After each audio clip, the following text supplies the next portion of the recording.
Right, Brendan, I think lots of people are feeling good about this weekend. Is this the week it's going to happen? Well, we hope so. I think we all feel, there's a real positive momentum now with the group and with us all. So, again, it'll be a tough game, of course, but we're really looking forward now to get this one, and we hope it's going to be Saturday. And at training, has there been a spring in the step of the players since Coventry? Yeah, as I said, the performance was really good last week, and you just sense that and feel it.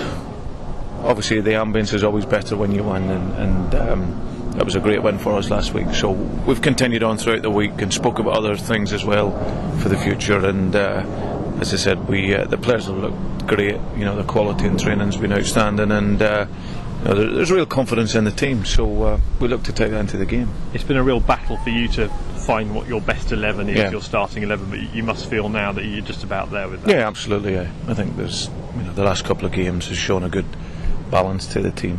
I've always said it was never really so much about the system, it's more about the style, and I think now, as I said, we've got players in the team that can control the game and players that can score goals but also be defensively strong. So the last couple of performances have been a real good indicator of the balance in the team, and for me, as I said, that's what I've been striving and looking for all the way along, and as I said, that the guys now have got the shirt, and it's up to them to keep it. Now, I jokingly mentioned to you after the Coventry game about trying to simulate an away game when it's actually a home game this weekend to try and bring this record to an end. Have you had any more thoughts about that? Any sort of ideas on how to get the team feeling right about it? No, I read somewhere locally that I might be sat on a bus driving around, but no, we have something tomorrow planned in relation to our mentality approaching the game, and so we'll do that tomorrow leading into it, and but I think, as I said, it's about confidence and a wee bit of luck as well. So we're really hoping that tomorrow can be that. Well, we're not staying in a hotel. Those things did cross my mind, I've got to be honest. To replicate that and how we've been away, but no, we'll just do our normal preparation leading into the game. But tomorrow, as I said, we'll do some extra work on our on the mentality. Really. Just tell me a bit more about that, because is it something you think is unique to home games, the mental issues that you're going to be looking into, or is it something that's common home and away but just hasn't quite happened at home, if that makes sense? I think it's more about, I talked about momentum in football. Momentum in football is very important, and I think, as I said, last week against Coventry, we controlled the momentum of the game, which was very, very pleasing. We were just assessing and looking at that this morning. From the period that they scored the goal to make it 2-1, we were controlling the game at 2-0. We conceded the goal, and listen, you guys know as well as I do, that's where we've been vulnerable this season. So the momentum had changed when they brought on Leon Best. They had 5 shots on our goal and then they scored. But in the 8 minutes between them scoring and us scoring, we were fantastic. We had 70% of possession. We had 4 shots on target. We controlled the game in their half, and we played with a calmness in our game. We got the ball back quickly, and Coventry in that period only made 5 passes. So for us, it was what we've worked on. We've talking about when the momentum changes in the game, how to get it back, and that was the very pleasing thing, because obviously I listened to Chris after on his comments that he was disappointed when they got the goal, how they didn't carry on. For me, the opposite.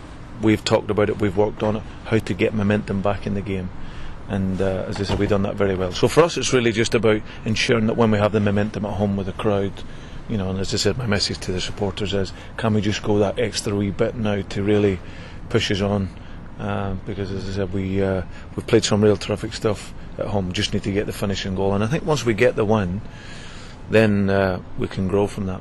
So that critical moment you're talking about and the sort of control you showed at Coventry last week, do you feel that's more difficult for the players to do at home under pressure with 16,000 of their own folk backing them? Is that more difficult for the players to do you think?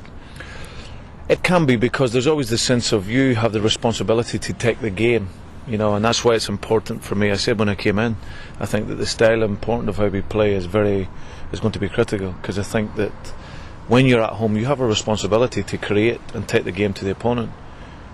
But if you're a team that only kicks the ball up the pitch, you're never in control of the game because you're conceding possession. So for us, it's just important that we keep the mental state of our game correct, stay in control, and then the chances and opportunities will come, and that's what we just need to do. And that has been difficult for the team because of the changes in the team, because it's been different people. But now we feel a balance there, and we're hoping that can, as I said, work in our favour. Tell us about Roy Keane, because I think you crossed paths with him, haven't you, on courses and what have you? A guy you obviously respect. I think we all respect him to an extent in the game, don't we? Yeah, he's a good man. Roy is obviously, one of the best players in his generation in the world. Well, I was very impressed with Roy. We struck up a rapport when we done our UEFA Pro licence together, and maybe an Irish thing, I don't know, but we just had this, the same in terms of the standard. Want it to be the very best standard that you can be at. He was a world-class player. I was fortunate enough to have worked at a world-class level in terms of coaching and stuff. So the standards was very much something that we had in common. But I was very impressed by him in terms of, this is a guy who could very easily, being one of the best players in the game, and then went away and became lazy and just expected to get a job. He's taken no shortcuts in his, pathway as a coach and a manager. He's done he's done all the courses necessary. He will speak about the game. He doesn't take it for granted. We had a thing in our course where you had to go away and look at another club and get some information from another club. I went to Spain because my connection, my Spanish and all that sort of stuff, and went to Seville. He went to New Zealand. Now I know people that would have stayed at home and copied it off a computer. He went to New Zealand. So he doesn't take shortcuts, and as I said, we speak quite a lot. We haven't spoken obviously this week, but once every week or a couple of weeks we'll talk about the game and football and the progression of the game and stuff. And I admire him a lot, and obviously he'll have a different way of doing it to what I will do. I'm more a coaching type manager. He won't be that. But he's a good man, and I have a lot of time for him. Have you been surprised by Ipswich's slow start to the season? Again, it's something where I know too well that they've actually been playing well. The game comes Saturday, you look at the two teams playing and you probably won't think that the teams that are associated with the bottom, but again they've been fighting for that win, trying to get it, come very very close, drawn a lot of games, and eventually thankfully got their win last week. So it's one where it takes time. You obviously want to be able to do it straight away, but he's had issues there as well in terms of getting the balance of his team and getting the right types that he wants, and as I said, they won't be down there for long. One more from me. Liam Rossignol, relatively unusual to be playing against the club he's on loan from. It could be an interesting dynamic to the game on Saturday. Well, I hope it doesn't work out. The last time I let John Eustace played for us in one of the last games of the season. I was at Watford for Derby and he scored. He scored for Reading last year as well, a phantom goal. That's right, yeah. So, but I think it was one where you mostly know the story anyway, in terms of he was obviously looking to go and it was on a permanent, and this was the last minute thing. So, but listen, I've got no qualms about it, and as I said, so there's no problem. Was it him looking to go, or Reading sort of needing to balance the books? Well, it was at the time when obviously we had players leaving and Liam was in the last year of his contract, and it's the case where we've had to look to the future of the club. There was an approach at that period, and obviously we needed to look at it seriously in terms of where the club was at, in terms of finance and maybe for the future as well. So he's obviously, the decision was made for that it's best for him to go. We get some young talents that we would develop and other players that could fill in that position, so it deemed best for him to go. But he left on good terms. Had a good chat with him before he left, and he's a good man. He was probably hoping that maybe something from the Premier League would come in, but it didn't materialise, and he went to Ipswich, and he's gone there to play. So and I couldn't guarantee them that he was going to play every week. So but he's a good lad. He worked well for me here, and obviously after tomorrow I always wish him the best. Best of luck on Saturday. Cheers, thank you.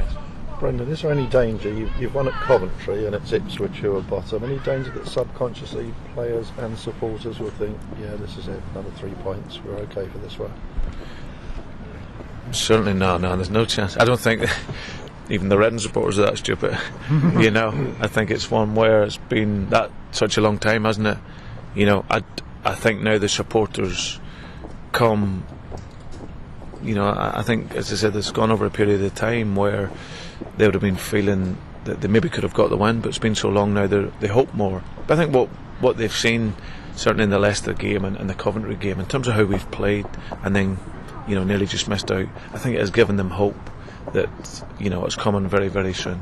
I don't think they expect, you know, they're a fair bunch and they know that you have to work hard in every game, and this will be a really tough game for us, you know. But we just feel that the confidence level in the team is high.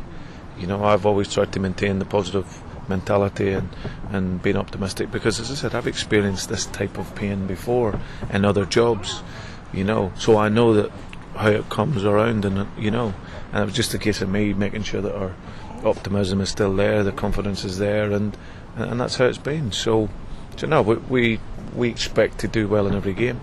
I'm never frightened to go to any stadium, you know, in this ground, home or away.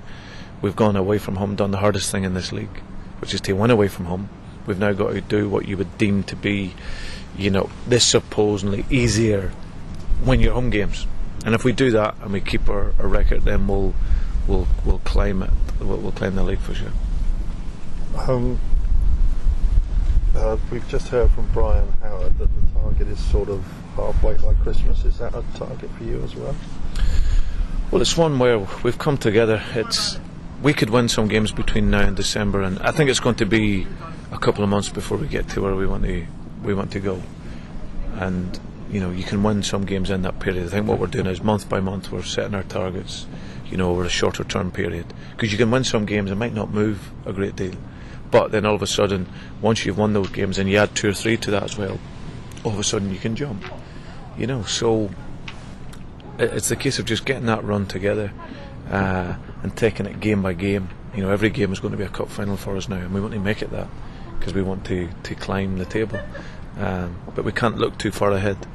And it's just making sure that for every game our motivation is right, and then come December, come January time, we'll reassess and have a look and build from there. So, but we've got great, as I said, the confidence is high in the group, the ambience is really good, and when you've got that spirit, and along with the attitude of the players to embrace what it is we're doing, then it gives you a great mix and great, you know, hope for progressing later. And if you do beat Ipswich, how annoying is that international break going to be again? Well, there we go. We won at Barnsley, didn't we? And we had it, and then we lost Middlesbrough.